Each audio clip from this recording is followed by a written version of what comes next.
तो एक तरफ तो भारत की इकोनॉमी कमाल कर रही है, बिल्कुल नई ऊंचाइयों पर है, लेकिन दूसरी तरफ एक बहुत बड़ा ग्लोबल खतरा भी मंडला रहा है। तो आज के इस विश्लेषण में हम भारत की इसी बैलेंस शीट को समझने की कोशिश करेंगे। देखेंगे कि ये जो तरक्की की रफ्तार है, इसके सामने आखिर क्या चुनौतियां हैं। तो ये कहानी है भारत की अपनी ताकत और वैश्विक तूफानों के बीच की। मतलब एक तरफ हमारी अपनी उपलब्धियां हैं, हमारे सुधार हैं, और दूसरी तरफ है दुनिया भर में चल रही उथल-पुथल। आइए देखते हैं कि इस टकराव में आगे क्या होता है। तो चलिए सबसे पहले उन आंकड़ों की दुनिया में चलते हैं जो भारत की आर्थिक कहानी बयां कर रहे हैं। और हाँ, इनमें से कुछ आंकड़े तो सच में चौंकाने वाले हैं। तो सबसे पहले बात करते हैं भारत की एक बहुत बड़ी आर्थिक कामयाबी की। देखिए, फाइनेंशियल ईयर 2025-26 में भारत ने 860 अरब डॉलर का एक्सपोर्ट किया है। ये एक हिस्टोरिक रिकॉर्ड है। मतलब ये कोई छोटा मोटा नंबर नहीं है। और ये साफ दिखाता है कि मेड इन इंडिया प्रोडक्ट्स की डिमांड दुनिया में कितनी तेजी से बढ़ रही है। इसका सीधा सा मतलब ये है कि भारत में बना सामान और सर्विसेज दुनिया भर में ज़्यादा खरीदे जा रहे हैं।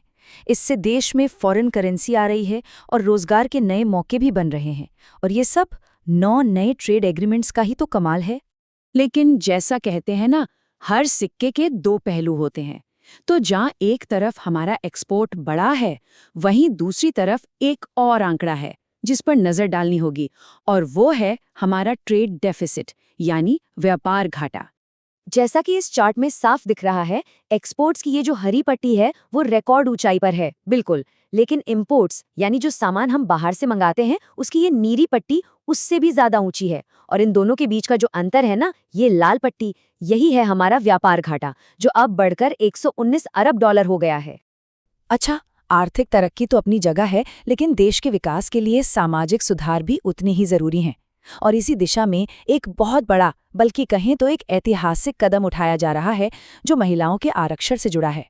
ये वो ऐतिहासिक बिल है जो अगर पास हो गया तो भारत की राजनीति का चेहरा हमेशा के लिए बदल सकता है। इसका सीधा सा लक्ष्य है कि देश की सबसे बड़ी पंचायतें, मतलब लोकसभा और विधानसभाएं, वहां महिलाओं की भागीदारी को 1/3 यानी 33% तक बढ़ाया जाए। हाँ, लेकिन इस बड़े सुधार को लेकर ना 2 अलग-अलग व्यू पॉइंट्स हैं। सरकार कह रही है कि ये पूरी तरह से एक नॉन पॉलिटिकल कदम है, लेकिन जो विपक्ष है वो इसकी टाइमिंग और एक खास चीज, परिसीमन के प्रोविजन पर सवाल उठा रहा है। अब ये परिसीमन या डीलिमिटेशन होता क्या है? इसका सीधा सा मतलब है कि चुनावी क्षेत्रों की जो बाउंड्रीज हैं उन्हें फिर से तय करना। और विपक्ष को इसी बात की चिंता है कि भाई, इस शर्त की वजह से ये कानून लागू होने में बहुत ज्यादा देर हो सकती है। और देखिए, ये बहस सिर्फ आरक्षण तक ही सीमित नहीं है। ये सरकार और नागरिकों के बीच विश्वास के एक बड़े सवाल से भी जुड़ जाती है। जैसा कि हाल ही में राष्ट्रपति द्रौपदी मुर्मू ने टैक्सेशन के बारे में कहा था कि कोई भी सिस्टम भरोसे की बुनियाद पर ही टिक सकता है।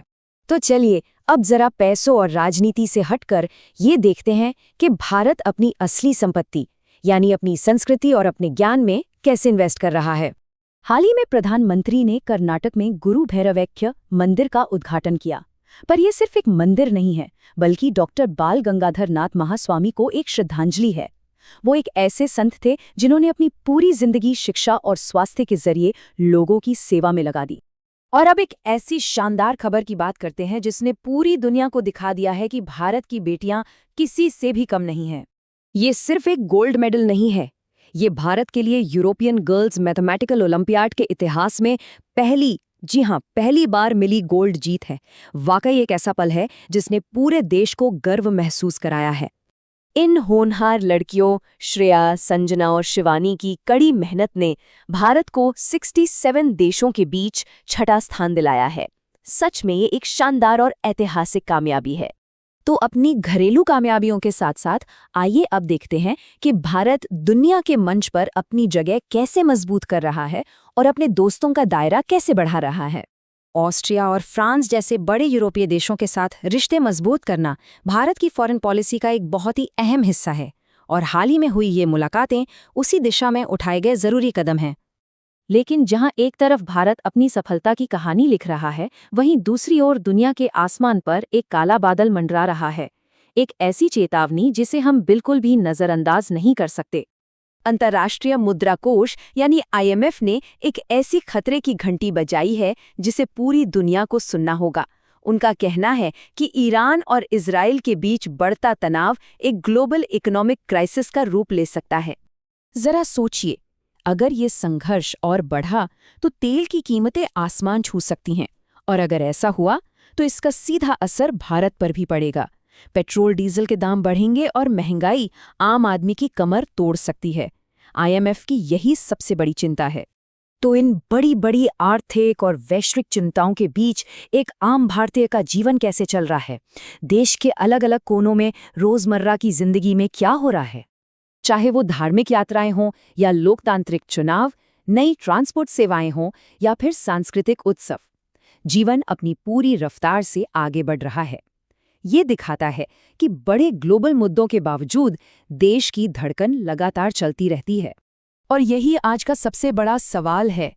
एक तरफ हमारी अपनी आंतरिक शक्ति है, हमारी उपलब्धियां हैं और हमारी जीवंता है, और दूसरी तरफ ये बाहरी खतरे हैं। तो क्या भारत की ये अंदरूनी ताकत इन बाहरी चुनौतियों का सामना कर पाएगी?